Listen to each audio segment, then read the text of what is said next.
Hi, and welcome to More Human, More Resources, the HR podcast for entrepreneurs. I'm Vicki Brown, your host and CEO of Vidamaneo Enterprises. As a serial entrepreneur, I understand that having the right expert help has been critical to my success.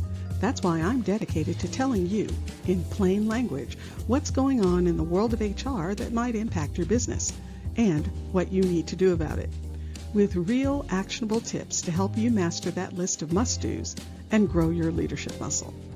First things first, the information contained in this podcast is provided for general purposes only and is not to be considered legal advice.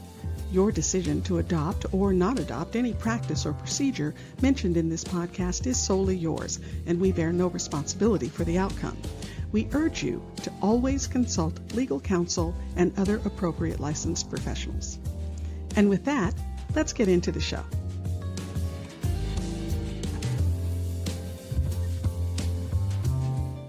You're listening to Season 4, Episode 2. I bet you've heard the term KPIs.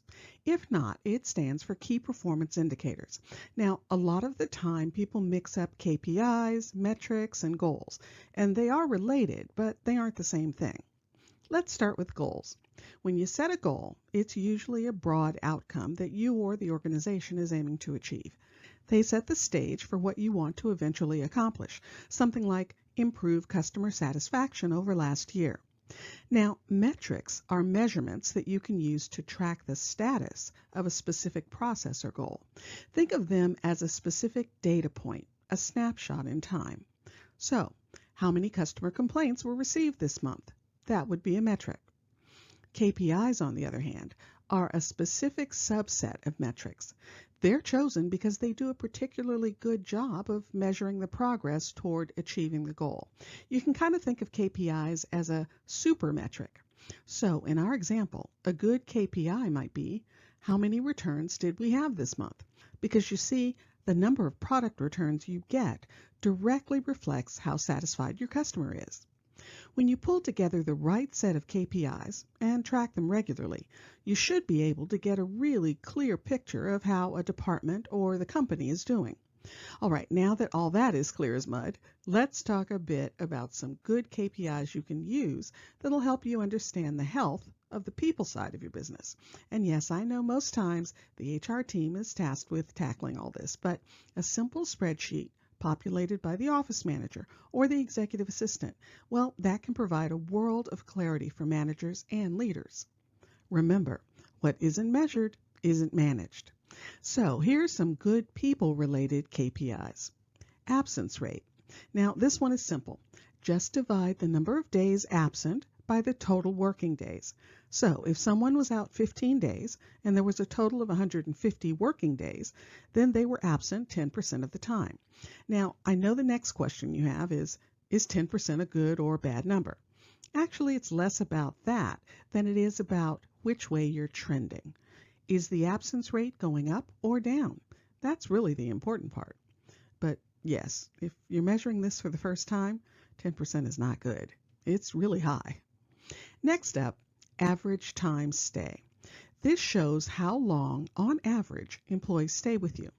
You could also use the turnover rate for this measurement. Now, obviously, you want this number to be as low as possible. You don't want an environment where people are constantly leaving. First, it's very costly to replace someone. And second, it wreaks havoc on your productivity and the company's culture. You need some level of stability, a core, to have a solid foundation. Now, if you're going to look at turnover rate, be sure to break them out into voluntary turnover and involuntary turnover, meaning how many people resigned. This could point to problems with a bad manager, culture, work engagement, benefits, or even pay, versus how many people you terminated, which could point to a lack of training or bad selection tactics. And if you want to dig in even more, you could look at the 90-day or 180-day or even the 365-day quit rate, meaning how many new hires quit early in their tenure.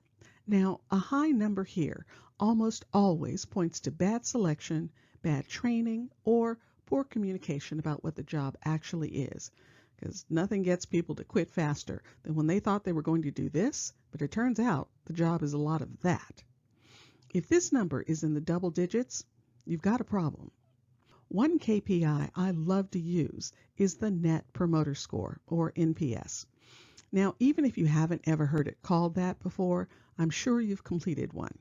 For instance, when you get those survey questions from whatever vendor you just spoke with, and they ask you to rate them with a sad face, natural face, or smiley face, well, that's a version of a Net Promoter Score.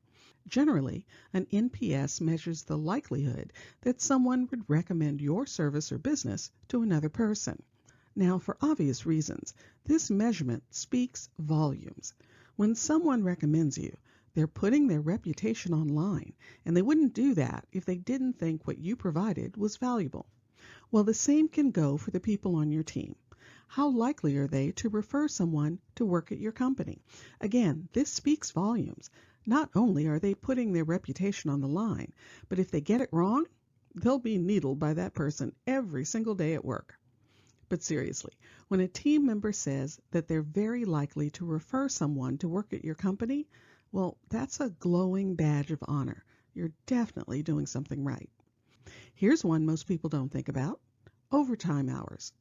If the team is working a lot of overtime, then either work isn't being properly allocated or you just have too few people, and that's going to lead to burnout. So it's a good idea to keep an eye on this number. Besides, overtime is expensive. It's also a great idea to keep an eye on your demographics: gender, ethnicity, disability, and age diversity. And you should also remember that these KPIs can and should be used not only at the overall company level, but at the department or work group level as well. You want each piece of the puzzle to be well balanced. Now again, the secret sauce of all these KPIs is measuring over time and looking at trends.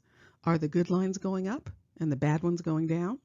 I think the most valuable use of KPIs is to see how you're doing and where you're going. So don't be afraid to set, measure, and analyze a good set of KPIs. You might find that it's the most valuable dashboard that you have in your tool belt. If you found this information helpful, please leave a review and tell a friend. Thanks for spending the time. Until next week, same time, same place.